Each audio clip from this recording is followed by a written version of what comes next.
What's up, everybody, and welcome to Real Time for the real everyday movie fan. I'm Ryan Murphy, And I'm James Sheridan. and happy Dick Best Day to everyone out there. And if you don't know what Dick Best Day is, that can only mean you're not an immediate associate of Ryan Murphy's. Uh, so starting this year, actually, this became an obsession of mine late last year. So starting this June 4th, every year I'm going to celebrate Dick Best Day, June 4th. After watching the movie Midway and discovering that Dick Best is the man who sank not one, but two Japanese aircraft carriers on the same day, on June 4th, probably doing more than any individual soldier to win the war. We enjoy doing these reviews. We're glad we're not doing them in Japanese. But today it's also a day just to celebrate all. I mean, we have Veterans Day, we have Memorial Day, but to me, Dick Best Day is the day we celebrate examples of extraordinary actions, like so you can celebrate Dick Best or you can celebrate Desmond Doss, from Hacksaw Ridge, Andrew Garfield. Or you can celebrate, we talk about Leo Major, or last episode on Star Trek, they talked about Horatio Nelson, anyone you like, just big bombastic heroes. And that is appropriate today because today we're talking about an episode that really is that in the world of Star Trek. And like we talked about before, I have a fascination with looking at things in fiction from the perspective of like their fame and their notoriety in that world and how the rest of the world would have seen this and viewed it. And so here we are. We're here today to review the best of both worlds, part two, the season four premiere. And in my mind, we talked about last time, the first episode it has all the better reviews on like Rotten Tomatoes. It's got a higher rating. But to me, this is by far the better episode because this is the episode where shit really goes down. Like the first episode, like, oh no, it's the Borg, and then the Borg take Picard. That's a big deal, and the cliffhanger. I mean, that's very iconic for that episode. But this is where it's like, okay, now what are we gonna do about it? And Riker gets to become a legend in this episode. And I so wonder that's about my that. say what. I wonder about that. Well, we'll get into it, but James, let's hear your initial thoughts on the best of both worlds, part two. Um,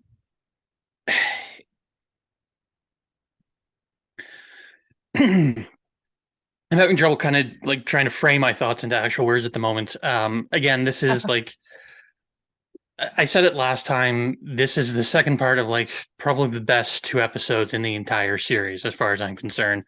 Some might put some other episodes above it, but I think this is like Star Trek at its very, very best. This is probably their most exciting and most like concerning conflict prior to like within the scope of TNG. Of course, the whole Dominion War becomes a even bigger scope and whatnot, but that doesn't involve, as far as we know, the Enterprise crew and whatnot. Um, with the exception of Worf, but he joins the other crew afterwards. Within the scope of TNG itself, this is probably the biggest conflict they have within the actual show. Things get even bigger in other episodes within Picard, within the movies and all that stuff. But um, like this is it. This is the big sort of, with the exception of the finale being, trying to save all of time and space kind of thing. This is like their biggest enemy coming to Earth, them trying to make one big last stand kind of thing with the whole Battle of Wolf 359. And of course, one of their most important assets, that being, Captain Picard, captain of the flagship of the fleet and all that stuff, having been assimilated. And now they have all of his intel and everything. And that puts, like, we leave on this cliffhanger of them like trying to attack this ship. And of course, it doesn't work because Picard already knows. So the Borg know. And now the Borg are able to kind of deal with their little trap and whatnot, and it completely doesn't work, which is a bit of a sigh of relief for the audience because this has the potential to destroy not just Captain Picard but the Enterprise as well if something goes wrong. So like that big cliffhanger of Mr. Worf fire and we don't know what's going to happen. Yeah. We get the answer pretty much immediately, and then they're there's all kinds of other problems that kind of escalate from that. They're kind of Some like people, dead in from what I've read, space. have actually been some people who were actually disappointed by the opening. They were like, they waited 3 months for Mr. Worf to Yeah, fire, and he fires. It's like, fuck, nothing happened. yeah. But I thought it was sort of like a What else brilliant was way gonna of, happen? well, and that's the thing is like, um, we talked about it last time. They really wrote themselves into a corner with the previous Yeah. episode intentionally because they wanted to leave it on, such a cliffhanger and such a big momentous occasion of like, are they actually going to kill Picard? What, like, everybody was on the edge of their seat waiting to see what happened. And when you finally get to the episode, they didn't know how to resolve it. They didn't know what to Yeah. do with it. So I actually thought it was kind of a smart way to kind of deal with the idea of like, we're going to destroy both ships at the same time with this like catastrophic sort of um, deflector ship, deflector shield thing, um, weapon that they kind of contrive and whatnot. Um, in that, like, Picard knows, so the Borg knows, so they can circumvent it, and neither happened. It is a bit of a letdown, but at the same time, it allows us to spend the rest of the episode devising an even better strategy, in my opinion, because Riker's strategy is actually kind of fascinating in the way it kind of breaks down. Hmm. For them to get Picard back, and then slowly over the course of the episode, try and figure out how to separate Picard from the Borg so that they can, safely de-assimilate him, unassimilate him. I don't know what the word is. Um, and like, to me, that's where the episode really shines. I do kind of agree that I think the first episode's a little bit better, just because it has the benefit of being so climactic and leaving on this like big note, and it like really sort of leaves something. Um, it it's indelible in your memory. Like, it burns itself into your memory and stays with you. Whereas it's a little bit less exciting to, disassemble the Borg kind of aspect of Picard. I do think it's really good character work and it's really good sort of exciting storytelling, but at the same time, I don't think it's nearly as good storytelling as building towards this sort of climactic what's going to happen situation kind of thing. And we can get deeper into some of that stuff further into the episode and whatnot, but I do think it's again strong episode. Hmm. Whether or not you like the first or second episode, this two-parter is, again, Yeah. if it's not in your top, if it's not your top 1 and 2 episodes of the series, it's got to be in most people's top 5, I think. So like, Yeah. it's outstanding trek from beginning to end, and um, yeah, just exciting stuff. So one of the things, again, talking about the real world implication, not the real world, the in world implications, is the first thing that occurs to me is this is where we get to see the aftermath of the battle at Wolf 359, just referred to generally as Wolf 359. Most people don't Yeah. say the battle because it's not a battle. It's like a bunch of mosquitoes coming after a guy with raid, Well, and like, I call it the Battle of 359 because 359 is an actual star. So Mhm. just calling it, that would be saying like, this is the incident at Earth. It's like, no, it would be the Pearl Battle of Harbor. I mean, Earth. people say Pearl Harbor, and people know what you mean. I mean, still, but that's the point I'm trying to get to, is that this is their Pearl Harbor. This is Yeah. their, if you're living in the world of Star Trek, this is their 9/11. This is their Kennedy assassination. This is like, Wolf 359. Oh my God, like, did you, because think about it from their perspective, I'm fascinated by that. I want them to make a movie called Star Trek Summer of '66, which is just about someone on Earth in 2366, because, like, I don't know, how much was the public aware? How much did they release to the press? How That's was my there thing is was I, Wolf Blitzer on Federation News Network, FNN, being like, the Borg cube's coming to Earth. I'm getting the fuck out of here. I wonder how much of that was, because we know eventually all the information eventually becomes public, but I'm wondering how much of it was classified for a long time. And if this Yeah. is one of those incidents where like maybe there was like brief mention of Wolf 359 in the sort of news and the zeitgeist and whatnot, but I have a feeling It that had to like be a lot, like this may not have hundreds of been even people's, public knowledge. well, hundreds of people's brothers and fathers and mothers and sisters died, so they had to But be I mean, that aware. happened, that like people die in Starfleet all the time, and like Oh, come on, James. Like, they, that like doesn't mean thousands of them it's died at public one day. information. It could be classified. How many battles where hundreds of people die we don't know anything about till years later? Not many. We have to know that they died. I mean, like, You don't especially know when you're that not though, in a because if they're war, we're in classified, we peacetime, and then don't know all what of a happens. sudden, anyway, there's a version of this in which the public is totally aware. They're like, the Borg cube's coming. We're sending out a fleet. Guess what? The fleet's gone. And the Borg, like, oh, and then people actually seeing the Borg cube in the distance, like, like seeing the moon during the day. Like, oh fuck, this is the end of the world. I And wonder if they then could see it boom. though. Okay, but my point is, and then it's Like, boom, and then oh my God, we're saved at the last minute. The whole world is saved. The Federation is saved. Who's to thank? Riker. And like but yeah, then we get into that. But now that was my whole thing is like the way it's talked about in future episodes and throughout Trekdom into Picard, it does seem like they're 9/11. It does seem like they're Pearl Harbor, and I really like having that as a real world thing. But yeah. Yeah. I'm also fascinated. There's a point leading up to Wolf 359 where they mention they've even involved the Klingons. I didn't remember seeing a single Klingon ship in that entire No. like And they say smorgasbord. we're even thinking about reaching out to the Romulans. I'm like, Yeah, thinking about when and but are you going to think about this? that was another thing that occurred to me. Like, are they sharing this information with the Klingons and the Romulans? Do the Romulans and the Klingons know about the Borg?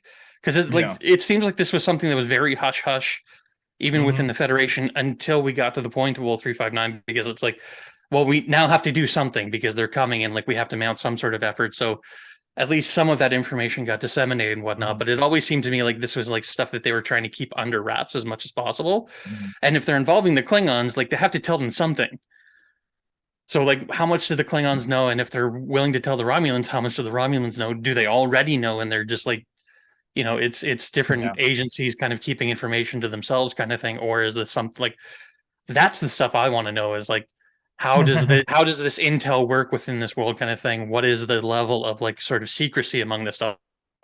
Because this Yes. isn't something that you want to share this information with, because you know you don't tend to share the information with your enemy about another enemy, kind of thing, if you have a Yeah. Achilles heel kind of information, whatnot, which they don't really. But just little thoughts that occurred to me. We also see at Wolf 359, of course, previous episode they established that Riker was given the commission to be The captain of the Melbourne. Melbourne, and Melbourne is one of the casualties of this. They don't linger on it long, but it is sort of a moment that they kind of you know, cut to Riker and whatnot, and the realization that if he had taken that commission, he'd be dead right now, along with Hmm. everybody else in that giant pile. And of course, famously, Ryan pointed this out to me, and I did, of course, watch the scene that he was talking about. This was cut. We don't see the battle in this episode, but we do end up seeing in the opening of Hmm. Deep Space DS9, Nine. which is hilarious because DS9 has never occurred to me as being sort of like involving the Borg at all, They but never like used the it's Borg other it's than the the opening entire scene. Yeah. but it's the entire sort of impetus of um Cisco's sort of story is the death of his wife and losing his ship and all that stuff, and that's it becomes his character motivation through DS9 and all that stuff, and it all happens at Wolf 359. It's like, shouldn't the Borg be a bigger thing for him too? And they just are never a thing, and it's like interesting. Okay. Yeah. One thing in this episode, just a little. This I'm going to go on a huge tangent to tell a very brief story, but this is real time, so par for the course. Season 3 is when Doug Drexler came on the show. And Doug Drexler is a Facebook friend of mine. He's someone who's very he's friendly enough to reach out to fans, and if you reach out to him on Facebook, he'll answer your questions or whatever. And he's just a really nice guy. But he's famous. He's most Star Trek fans know him as like a visual artist, like ship designer. He designed obviously one of James's favorite things is the Enterprise NX-01 refit, which was never actually used, but was sort of seen in the background of Picard. He also designed the Enterprise J for the Enterprise show, which briefly shows up, and a number of other things. But he actually came on as a makeup artist. And what happened was he was a Hmm. humongous. You didn't know this? No. Okay. He's uh so what happened is he was a huge Star Trek fan, like humongous, like from the 60s. And he got into makeup and then because I got in touch with him through his partner, John Caglione, who I interviewed, Oscar-winning makeup artist, John Caglione. I did an interview with him, and then he was like, "Can I get in touch with Doug Drexler?" He was like, "Yeah, try it." and they had done Dick Tracy, which was this big Warren Beatty film for director Warren Beatty. And as soon as they finished on that, like the film hadn't even come out, but that when they finished on that, like the first thing he did was to apply for. I hope I'm getting the details right, Doug. If you're watching, if I'm not, sorry. As the first thing he did after he finished Dick Tracy was like, now I'm a big deal makeup artist on this big Warren Beatty film. He went out and applied for the job on Star Trek: Next Generation during season 3. And Michael Westmore, the famous, legend of all things Star Trek makeup, was like, "What the hell do you want to? You're doing features now. Like this is going to be a pay cut for you. You can go off and do more Warren Beatty films and get paid a lot more." He's like, "No, this is exactly where I want to be." And it wasn't even the first time he'd applied.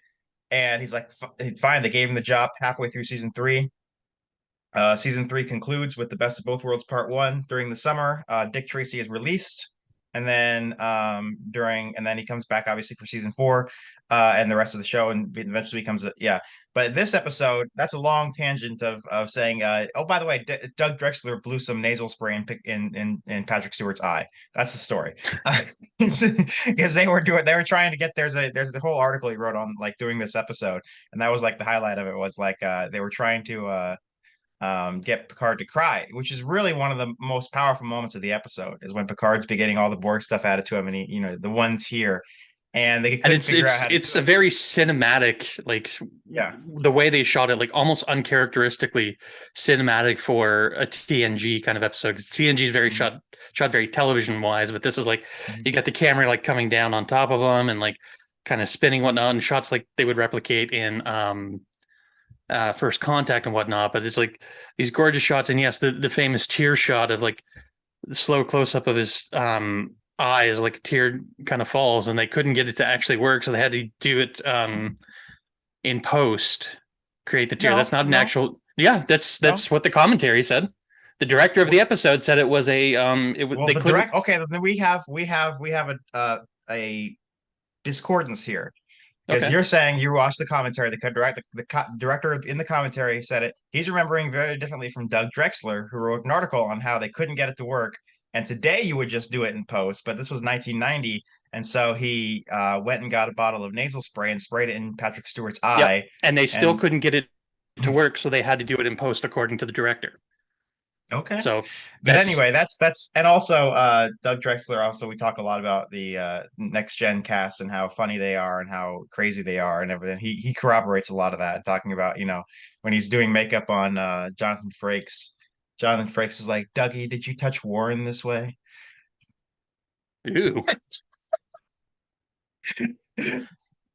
So like, yeah, that's the next gen. That's not the first time I've talked about the next gen cast and you've kind of been like, no, because they have a very like out there sense of humor. But anyway, best of both worlds. Yeah. Yeah. A couple things about Uh, this episode as well that I wanted to note was um, some fascinating like they had to some fascinating stuff with some of the model work. I keep mentioning this every time the Borg episodes with every mhm, Borg episode, because I find the ship design of the Borg kind of fascinating. This is the mhm, last time we see the Borg cube in TNG, mhm. because again, famously, the next 3 episodes of the Borg are offshoot Borgs. We never see the full model again. Mhm. Um, in fact, we don't see it again until apparently, well, with the exception First of like, contact. well, First Contact, but within the scope of the show is Voyager again. Um, No, the Voyager did not. We did not see the Borg on Voyager until after first contact. So I'm talking within the scope of the shows, not the movies. okay, okay, okay, First Contact is a movie, not a show. okay. All right.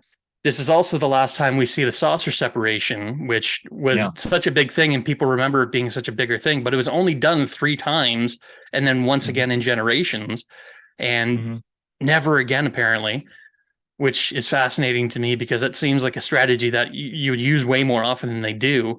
Um, and they also had to rebuild a new 6 foot model of the ship to get certain shots, because the famously most of the shots you see of the ship throughout the series were shot for Encounter at Farpoint by Industrial Light and Magic, and they just keep reusing those shots again and again and again just sort of composited over different stuff and whatnot, but it's the same shots over and over again.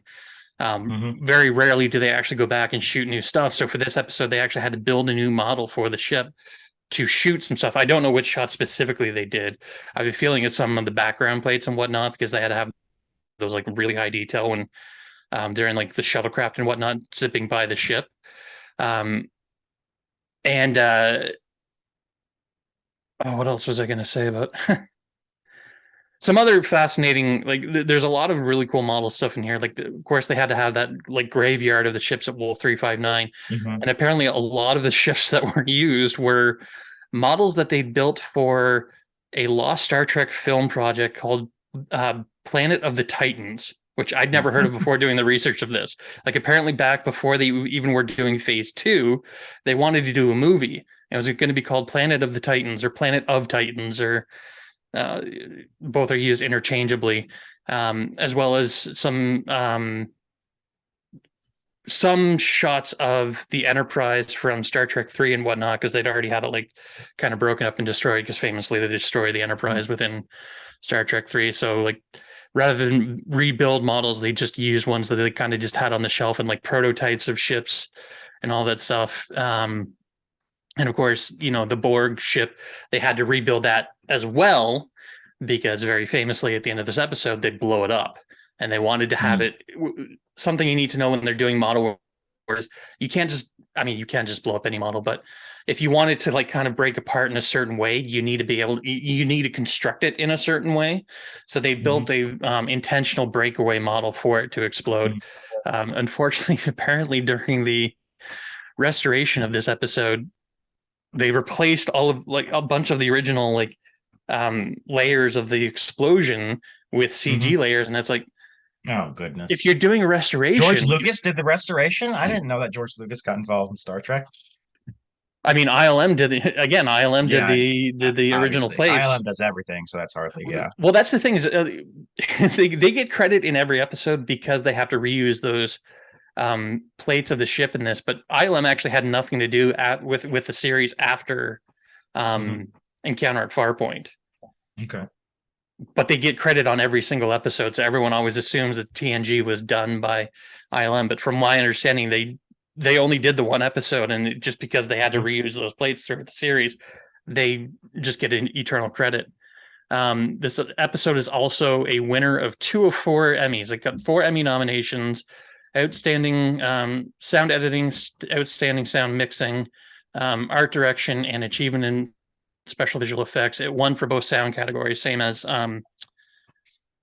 Q Hugh, Hmm. but they lost with the art direction and achievement in special effects, which astonishes me because for television these effects are amazing, and of course Hmm.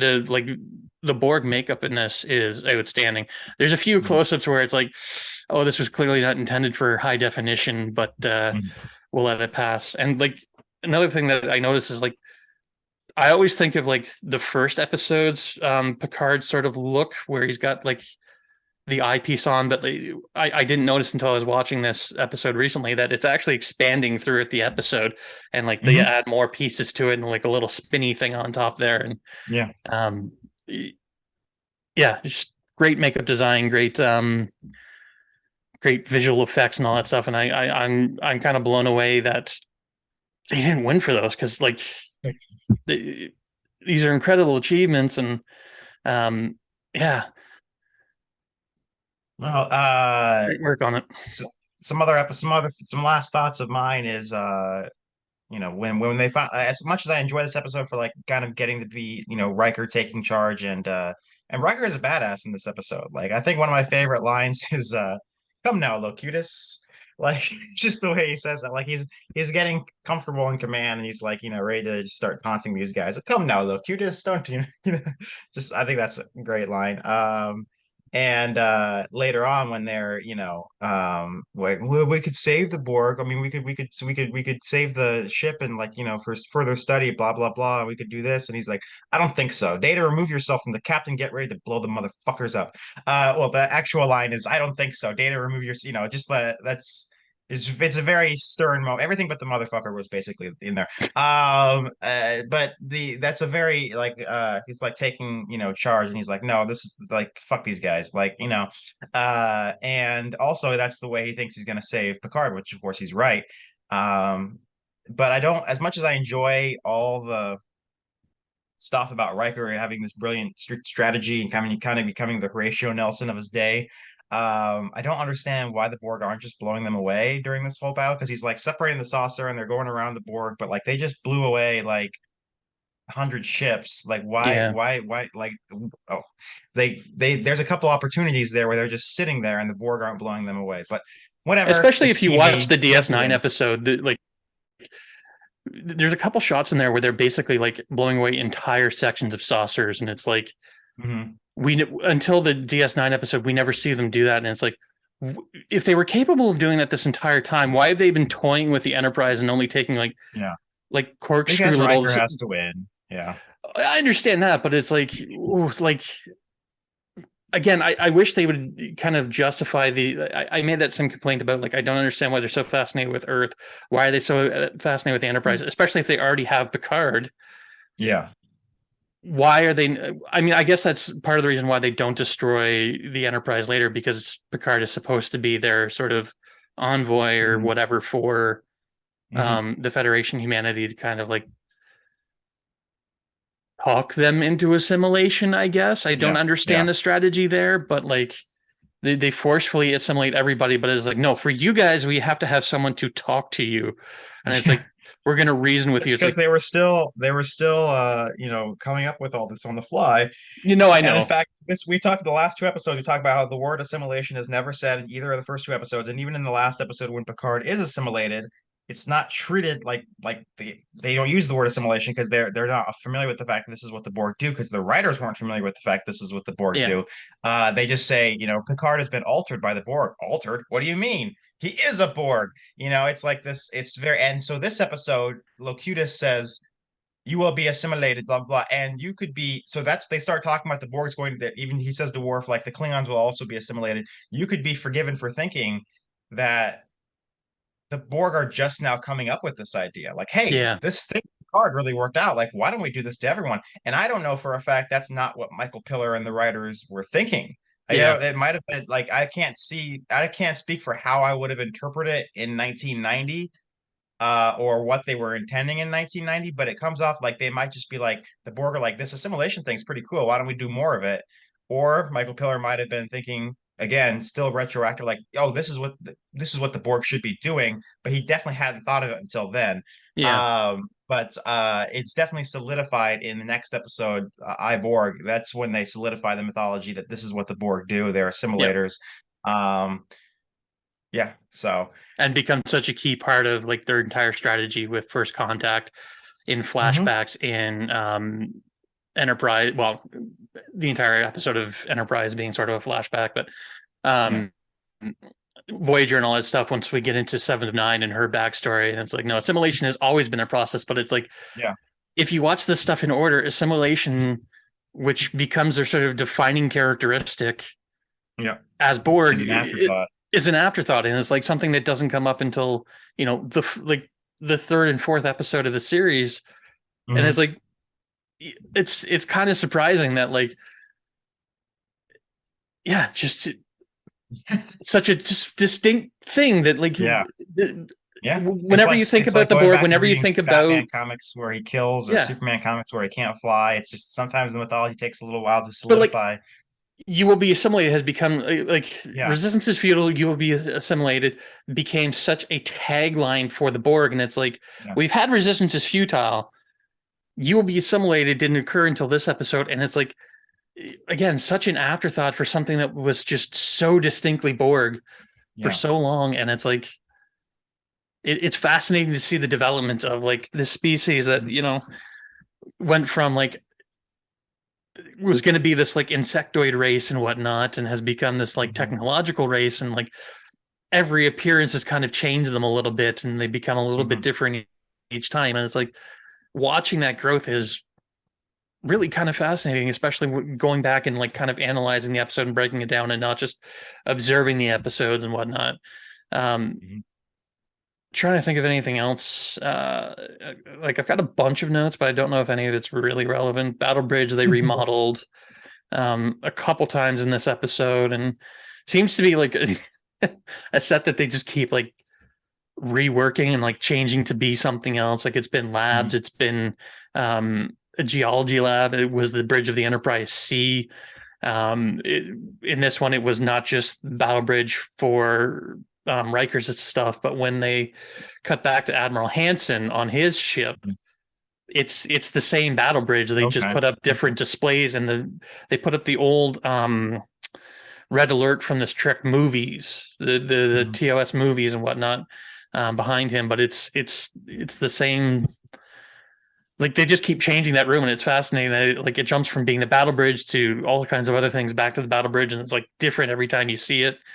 Yeah. Um, what else?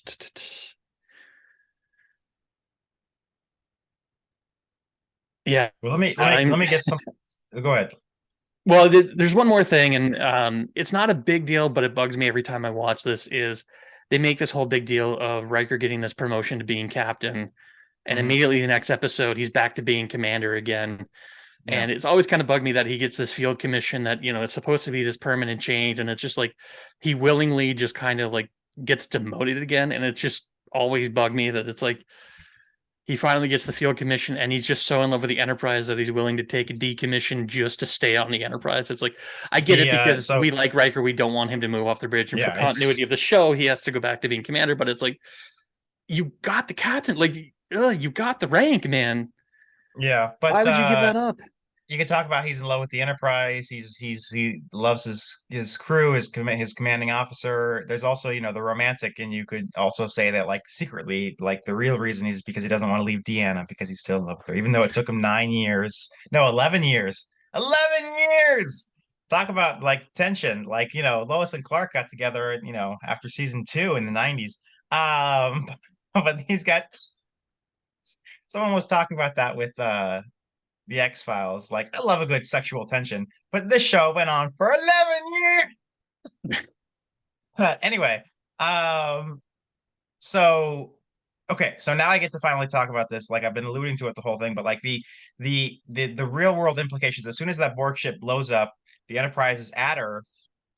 Next episode is called Family. They're all seeing their family, but they don't talk about this. They never talk about this. But like, there's got to be press. There's got to be again like them dealing with how they are to the rest of the world now, and of course we see in Picard and other shows they talk about that they are legends and people know about their exploits, and it's like this episode in particular, you just saved the world.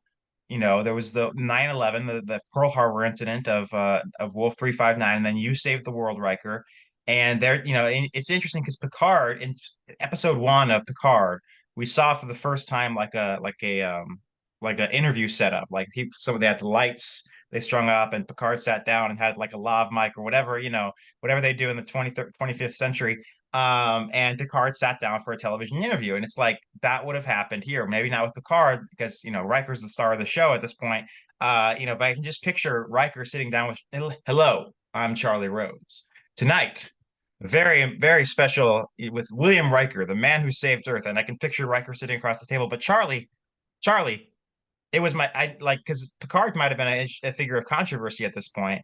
It's like Charlie, it was Picard who saved the day because, of course, the only reason they actually ended up winning, although Riker was the one who brilliantly got Picard out of the Borg cube. Yeah, that Um, was good. Great yeah, sequence. great sequence.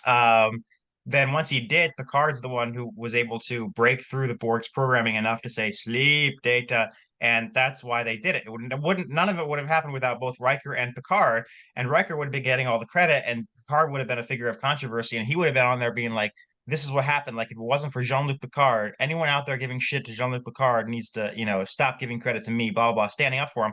I also sort of think that might have been a reason for him staying on the Enterprise to sort of say, no, I'm staying with this guy to sort of save his reputation. Of course, we see in Picard again, and in later years that Picard is a great hero. Everyone loves Picard. There's the occasional douchebag like Shaw, who still blames him for Wolf 359, but the vast majority of people I think have recognized him as a hero as well. But I just love I know I've said it. Add last time. I love that idea of like, Riker doing an interview, or the Picard wrote a book. They say in Picard, they said that Picard actually wrote a book. So but I adore that. Last thought on the episode is there's this scene with Guinan where she comes That's in such a and she weird gives him, scene. say what?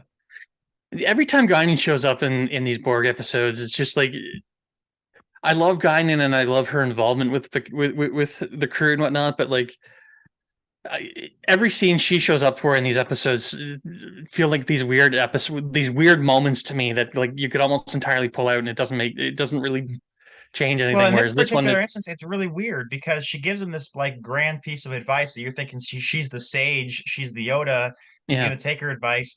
And then he does the opposite, and that's why the episode works. That's why yeah, he saves the day, is because he did the exact opposite of what she told him. I'm like, what the fuck was the point of that? I know, and I'm it's gonna let it's him go. Fuck no. And then he and he it's a doesn't let great. him Don't go. get me wrong, it's a great scene because like she's absolutely right that in this situation normally you would treat the captain as if he was dead. And Mhm. you don't need to just treat him strategically as if he's dead. You need to mentally and psychologically come to grips with the fact that he's dead. You are now the captain. You need to take the chair. You're not just keeping a space for Picard to come back to. And you're right, he just completely ignores that and just goes full bore into rescuing him. And of course, that ends up working out for them. But she's kind of right in a way. And it's like, it's such a weird scene to throw in there when the episode kind of like just Yeah. completely ignores that. And it's like, I don't understand why they keep putting her in these situations. Now, of course, the next episode, I think she has a much better connection to what's going on. And of course, she Mhm. was sort of important within Q Who because the connection between, I've talked about Mhm. before, the three species kind of thing and the importance in there. And there's a lot more kind of subtext that they never kind of develop. Speaking of subtext, going off of your point about you wish this whole summer of 66 thing they would do a series based on like kind of like the public's perspective of Mhm. Wolf 359. I wish they'd actually develop more about Picard's assimilation, um, specifically like why is there not more of a lack of trust in Picard within Starfleet because he'd been assimilated and whatnot? Why are there not more people who like we see that a bit in like Picard the series and whatnot, especially with Shaw? Mhm. But why aren't there more people who like don't trust Picard because he like went over to the dark side and whatnot and came back? And it's like, why aren't there people who are like, we don't know that he's not still Borg in there How much of the somewhere? Deep Like Space Nine pilot did you watch? just that first 10 minutes. Yeah, because the Picard's in it. Like Patrick Stewart guest starred in the first episode, and Oh, did he? Okay. he goes up to Cisco, and he's like, and Cisco's like, "It's good to see," or something like, "Seeing you again is interesting, Captain. Have we met? We met in battle." And he's like, "You motherfucker!" But And like of course, Picard, I feel like there'd be a lot yeah, more people within Starfleet, yeah. like admirals But and even other Cisco, captains, and by the end of the episode, Cisco like shakes his hand at the. He comes back. There's another scene between them, and Cisco's like gone on a journey in that pilot, and he's like, he reaches out his hand, and he's like, thank you, Cat. It's like he comes to his senses, and so I feel yeah, like I don't know, James. I feel like most people are like if we can understand it, although we are watching a show where he's the main character, like I think most people we are have a able different to. perspective on it though. Like Yeah. people from the outside may not have that perspective, and I completely buy that there would be characters who wouldn't trust him anymore because he'd gone over to the other side kind of thing. And it's like, especially something like the Borg where you're assimilated and like we don't know how much they're actually able to pull out of him kind of thing. Like famously, a lot of the other people who have been de-assimilated still have implants in them for the rest Yeah. of their life. Seven of Nine being the most famous example, but Well, even Picard Hugh still does. later. They're just not visible. Yeah, and it's like I don't know. I could see characters being sort of like distrusting of him and whatnot. And I don't see that being like maybe I'm misremembering, but I don't remember that coming up again until Picard. I guess because again, I haven't seen that It comes DS9 up episodes once. entirely. It comes up a couple times. Once in Deep Space Nine, and then once in an episode called The Drumhead, which is a fan favorite episode. It's an amazing episode where Gene Simmons, not the rocker Gene Simmons, the actress Gene Simmons from Spartacus and Hamlet and whatnot. Gene Simmons guest stars, and she plays this really kind of evil lawyer character who Picard's trying to be a witness for some kid, and she goes, "Well, Have you fully recovered from your experience with Borg? Wolf Yeah, 359, 39 ships lost, blah blah blah, 1,100 lives. It's a wonder how but you I feel sleep like at it would night. And she be, says that on the stand with him. And it's but I like a feel like that really, would still be like a recurring thing, not just like yeah, a once or twice thing. Like this would be there would be more than a few people kind of like, I don't know. I just feel like it's something that they could have like played up within the course yeah, of like TNG itself that, you're right. But they didn't really. what I like I about also feel Picard, like I go also ahead. feel like Picard's trauma should have been something Oh that they yeah. kind of dealt with more than just in first contact kind of thing, because this was a major life change experience. Like Hmm. this is not just something like he was violated in the worst way you can be kind of thing and still live and survive. And it's like he has to live with not just the nightmares of having been a Borg and whatnot. And they kind of explored a bit in Q in iBorg and whatnot, Hmm. and again in First Contact. But First I feel like contact. Yeah. that should have been residual throughout the series, not just episodes Mhm. specifically relating to the Borg. And like his trauma, like he'd have survivor's guilt about being sort of in a situation where he's not in control, but they're using his information and using him to Mhm. attack and kill people within the Federation. I feel like there would be a lot Yeah. more sort of guilt about that. Um, Again, something I wish they kind of explored. They didn't. It doesn't really change the story at all. It just feels like this being such a momentous occasion. I feel like there should have been far more residual sort of effect Mhm. for specifically Picard, but a lot of other people. And then there's the entire thing where um, I talked about it before. They successfully de-assimilate him, disconnect him Mhm. from the Borg. He regains his humanity, regains his individuality, and they're able to like basically make him look the same as he did before with the like facial implants and all that stuff. But um, he and the crew end up having this sort of attitude later on about anyone who is being Yeah. assimilated to just Blow them kill them. away. It's like you can de-assimilate them, but it's like no, just Well, murder them because it's the only way to deal with them. And it's like I understand in the yeah. moment of like a battle and whatnot, like you don't really have much of a choice, but it's not like zombies where like they turn and you can't turn them back. Yeah. Yeah. No, you're right. This isn't the point of no return, and it's sort of like We'll you talk aren't about the that more in first exception. contact. Yeah. You aren't the exception. We know that there are other people who are de-assimilated successfully later on. And it's like, why is that never a strategy? Why is that never like we'll just stun them and like deal with them kind of later or something? No, it's Yeah. they just treat them straight on as enemy and just like murder them. And again, I understand in the heat of battle, like especially in Mm. first contact where it's a desperate situation, like it's an us versus them sort of thing, and like you can't just kind of like incapacitate a Borg and Yeah. hope to help them later. But there are people along the lines there, like there's people who are in the process of being assimilated who haven't fully been assimilated yet, and he just like blasts them in the face, and it's like, Well, I have some theories on that, James, but I'm going to save it for actually first yeah, contact because I think no, that no, that's we'll but get into that with first contact. It's just I wanted to make note of that again because this yeah. episode being the episode where they de-assimilate him, it's like it seems like something you could do for more people than you do, Yeah. and it's like Voyager ends up doing that more than the TNG crew does, and it's like Yeah. But the I don't know. as far as Picard goes, the three instances where it does Wolf 359 does get kind of brought up by assholes, or Cisco's kind of an asshole in that. Every time that happens with Cisco and with Gene Simmons' character and with Shaw, Picard always deflates. He never defends Yeah. himself. He never like, whoa, fuck you, Oh I no, was assimilated. and I He's love that completely part like, of it. yeah.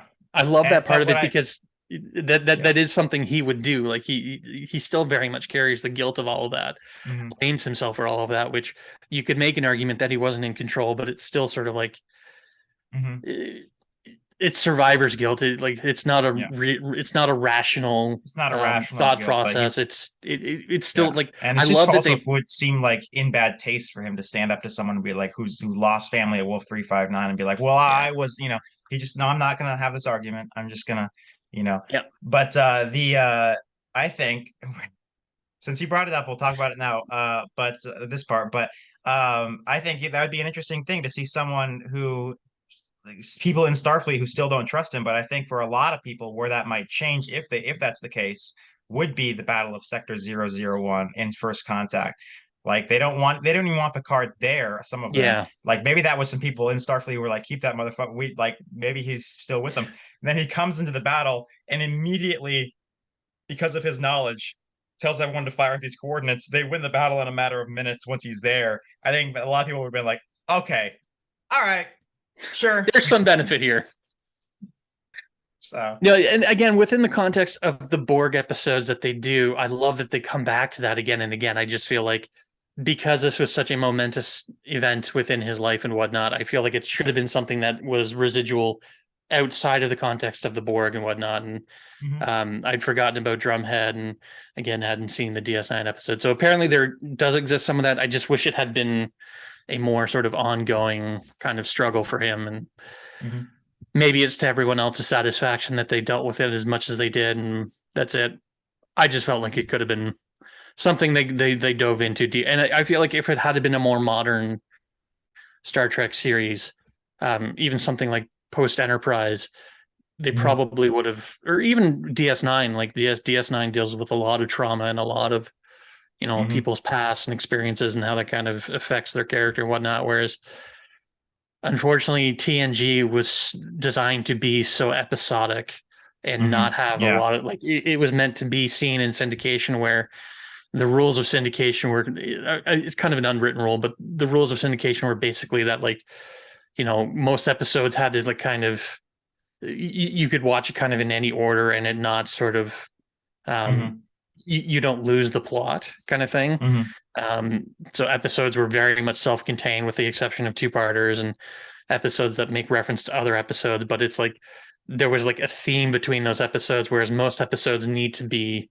its own thing. DS9 had the benefit of not having to do that, so it actually got to do ongoing stories and character development and all that stuff. which is why you should watch it. It's on my list. It's on my list. I'll get around to. I said to you I was going to watch it, but There you go. um, yeah, I just like I've said from the beginning of this, and I said frequently beyond this that the Borg episodes are my favorite episodes within TNG because I love the Borg as a species, but because I also love it's a species that gets to Picard in a way that no other species really does. Like he does have a connection with the Vulcans because he mind melds with Sarek, and there's like some ongoing kind of storyline with Spock there, but that's because it's Spock and Sarek, and they're such Mhm, big characters within Star Trek lore already. Of course, Picard's going to have a connection to them. And then you get some stuff with him kind of involved with the Klingons because of his connection to Worf and becoming his sort of like voice within the. But like, this is like such a deep personal connection that it's like, yeah. I kind of love the ongoing story of that and like his reaction to Hugh later on, and then of course First Mhm. Contact famously. Like I love First Contact so much. I There's a lot I've forgotten about it and I need to rewatch it, and Ryan keeps like throwing things in my face about it. It's like, oh, I forgot about that. I haven't watched it in like 15 years, but it's again my favorite canon Trek movie. Mhm. So looking forward to when we actually get to review that, because Yeah. I want to take a deeper dive into Picard's trauma, because that is a central aspect of that. But these two episodes were not just momentous because of um, Cliffhanger. the cliffhanger and what it meant for television, what it meant for Trek, but it's such a personal two-part episode with Riker sort of development and proving that he could take command and whatnot, but like this awful thing that happens to Picard and the consequences of that kind of thing, especially in Picard as a series. It's sort of something that comes up again and again. I don't know. It again, and it's a turning point for the entire series, kind of demonstrating that it is more than just a shadow of the original series. Mhm. It is its own series. It proved to And people that appropriately enough, goes into season 4 by doing so. So it's like, yeah, and it's like season 4, 5, 6 has some of the best episodes in the entire series, and it's like it's on a roll up until the very end, and it's like just this breakneck speed towards the finale of it, and it's just like this is really the turning point. And like we give credit to other episodes like Make of a Man, or what's that? yeah, What's Measure of yeah, Man. Measure of a Man. Mhm, Sorry, which arguably is one of the best. Like again, in my top 5 episodes. mhm, Um, but this was really the point where it all changed in mhm, so many ways, and it's fascinating to watch these episodes, self-contained, but within the scope of the series, within the scope of Star Trek as a whole. Hmm. And like we could spend days and days and days talking about all the different facets of this episode, but I think like again, I could spend hours talking about just how much I love Riker's strategy and like Yeah. just doing the saucer separation to kind of distract them, but like knowing that Picard knows, and then sending the shuttlecraft through the shield to kind of get within transporter range. And the first time they introduce the idea that shuttlecraft have transporter range, which becomes a plot point later on in various episodes. Very famously, one of my favorites, which is the return of Scotty, Yeah. which fucking love that episode. Um, Great episode. Um, and then like them, dealing with the fact that Picard is connected and trying to disconnect him, and again the whole sleep thing, which again, brilliant little strategy by Picard, communicated effectively with just a single word. Data just kind of clued in and understood exactly what he meant. Um, there's also, now that I'm reminded, there's a bit where they Picard is basically Locutus, I should say, is saying to Data that he's an obsolete piece of machinery, and they would have no interest in him as an entity to assimilate. That becomes Hmm. a plot point in First Contact, and I'm wondering Yeah. if that's because Data was able to make a connection to the Borg sort of mainframe. I don't know how to refer to it, but like their system and whatnot, and maybe that got their attention because famously, the Queen is on this ship at the time. Maybe she Hmm. took notice of the fact that this obsolete android, was able to connect to their system, and maybe there's more than meets the eye to this character. They never developed that idea, but it occurred to me watching this last time that maybe that was why there's this difference between what Locutus saw and what the Queen sees, kind of thing, and why the Queen becomes so obsessed with Data. Maybe it's headcanon, maybe it's intended, I don't know, but I just thought that was something. So Well, these episodes certainly make you realize that Trek is awesome. Trek rules. So, anything else? again, we could go on for days, and I like as we're going, I'm just thinking of more. So we should probably just wrap up now before I All right. spend another 2 hours talking about this episode. Well, happy Dick Best Day to everyone out there. And Best of Both Worlds is a great example of a hero like Will Riker having a great strategy and doing something really egregiously large scale in a war effort. And I love it. So it's appropriate to watch it on this day. And next up, we'll be doing Borg, which I know James I love adores. that episode. So, yep. There you Objectively, go. not as So, good as this episode, but it's a very personal episode, which is my favorite kind of Trek episode. So, there you go. So until next time, I'm Ryan Murphy, and I'm James Sheridan and thank you for keeping it real. with ReelTime. Good night. Engage.